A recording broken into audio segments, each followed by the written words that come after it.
ಹೋದ್ರೆ ನಾವು ಹೇಗೆ ಪ್ರತಿಭಟಿಸಬೇಕು ಎಂತ ಉದ್ದೇಶದಿಂದ ಯೋಚಿಸುತ್ತಾ ಮತ್ತೆ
ನಾವು ಈ ರೂಪದಲ್ಲಿ ಹೋದ್ರೆ ಕಾರ್ಯ ಯಥಾಸಾಂಗವಾಗಿ ನಡೆಯಕ್ಕೆ ಸಾಧ್ಯವಿಲ್ಲ. ಅದಕ್ಕೆ ಬೇಕಾಗಿ ಅಲ್ಲಿ ಹೋಗಿ ಬೇರೆ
ಬೇಕು. ಅದಕ್ಕೆ ಬೇಕಾಗಿ ಅವನ ಭದ್ರವಾದ ಕೋಟೆ ಅದು ಖಂಡಿತ ಸಾಮಾನ್ಯವಾದುದಲ್ಲ. ಹಾಗಿರುವಾಗ ಅಂತಹ ಮಗದಲ್ಲಿ ಯುದ್ಧ ಮಾಡುವಂತ ಚಾಕಚಕ್ಯತೆ ಖಂಡಿತ ನಿಮ್ಮಲ್ಲಿದೆ. ಇದರ ಉದ್ದೇಶವೇ ನಾನು ಕರ್ಕೊಂಡು ಬಂದಿದ್ದೇನೆ. ಅದಕ್ಕೆ ಬೇಕಾಗಿ ಹೋಗಬೇಕಾದ್ರೆ ಬೇರೆ ಪ್ರಾಯಗಳಿವೆ. ಮಣಬೇರಿ ದೇವಬೇರಿ ಉತ್ಸಾಹ ಬೇರಿ ಒಂದು ಬೇರೆ ಮಡಿದ ಮೂಲಕವಾಗಿ ಇನ್ನಾದರೂ ಬಂದಿದ್ದಾರೆ ಎಲ್ಲರಿಗೂ ಬರಬೇಕಾಗಬೇಕು.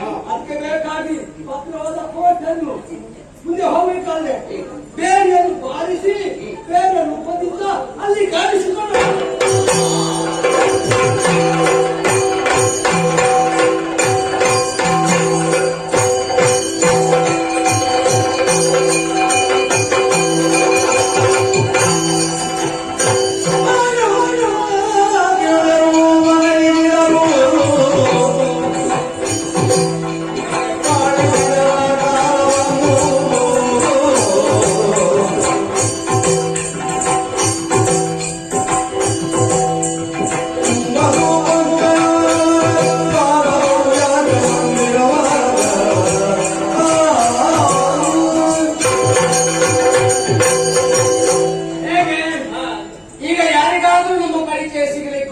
ಸಿಗ್ಲಿಕ್ಕೆ ಸಾಧ್ಯವೇ ಇಲ್ಲ.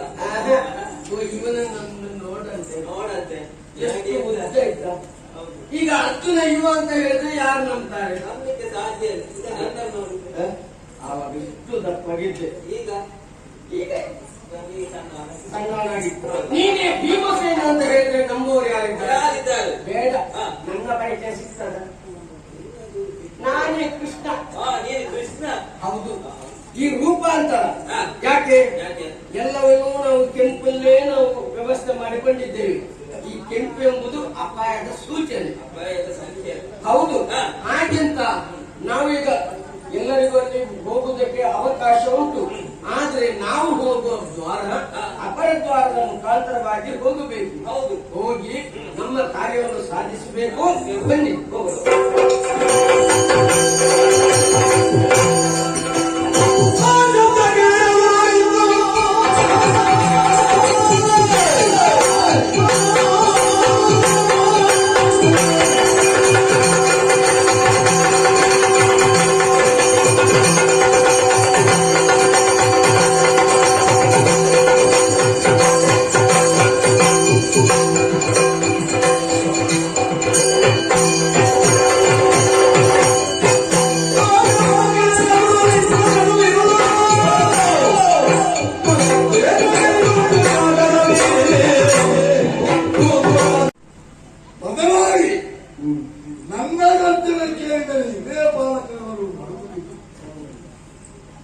ಈಗ ನನ್ನ ಮೈ ನಡುಕವಾಗುತ್ತಾ ಏನು ಅಲಂಕಾರ ಮಾಡಬೇಕು ಎಂಬ ಸಂಕಲ್ಪವಾದಾಗ ದುರ್ನಿಮಿತ್ತಗಳೇ ಅಪಶಗುಣಗಳೇ ಕಂಡು ಬಂದಾಗ ನಮ್ಮವರನ್ನು ವಿಕಸಿಸಿದಾಗ ನೀನು ಶಾಂತಿ ಹೋಮವನ್ನು ಮಾಡು.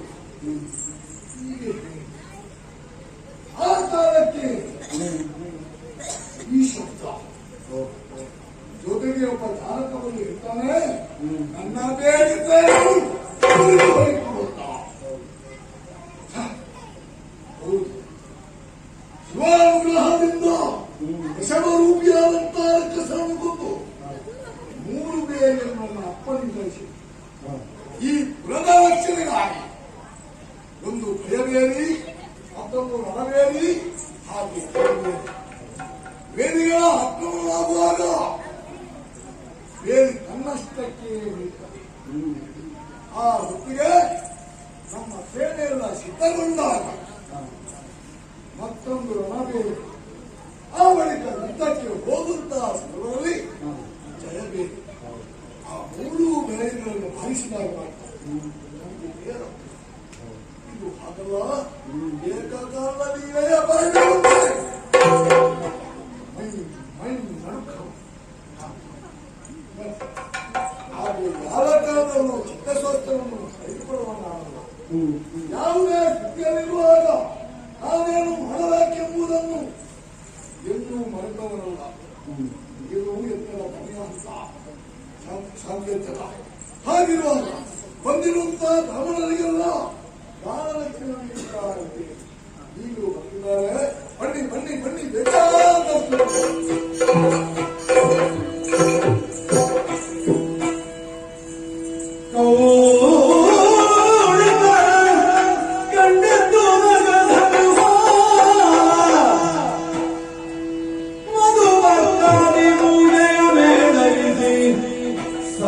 ಸಹಿತ ಎವೆರಿಕ್ಕದೆ ನಿರೀಕ್ಷಿಸುತ್ತ ಎವೆರಿಕ್ಕದೆ ನಿರೀಕ್ಷಿಸುತ್ತ ಪೇಳಿರೈ ನಿಮಗಾವ ದೇಶ ವಿಶಾಲ ಗೋತ್ರವದಾಳುವೆನುತ ವಿಲೋಲಮತಿ ಚಿಂತಿಸಿದ ನಿಮದಿನು ವಿಪ್ರರಲ್ಲೆಂದು ಚಿಂತಿಸಿದ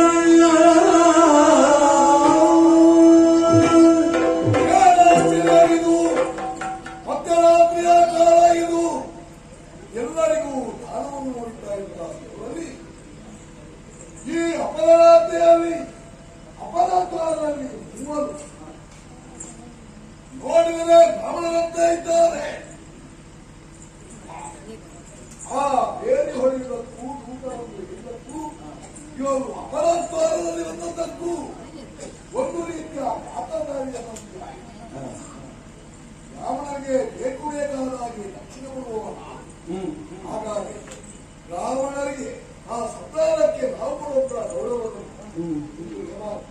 ಆದ್ದರಿಂದ ಬ್ರಾಹ್ಮಣೋತ್ತಮರೇ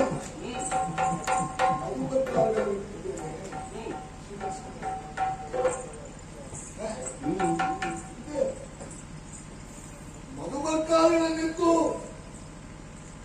ಅವರನ್ನು ಗೌರವಿಸಿದರೆ ಯಾವ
ನೀವು ಯಾರು?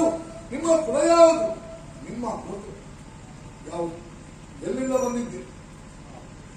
ನಾನು ಏನು ಇವನಿಗೆ ಯಾರಾಗಿ ಸರಿಯಾಗಿ ನೋಡಿದರೆ ಅವರ ಕ್ರಿಯೆಗಳನ್ನೆಲ್ಲ ಗಮನಿಸುವಾಗ ನಮಗೆ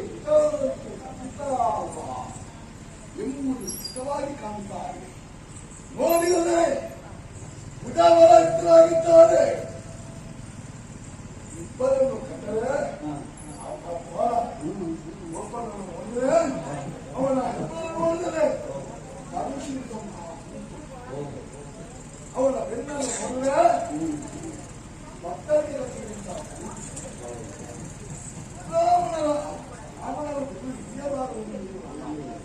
ಅವರ ಅಂಗಸಂಶವನ್ನು ನೋಡಿದರೆ ಇವರ ಈ ವೇಷಕ್ಕೂ ಅವರ ಪ್ರವೃತ್ತಿ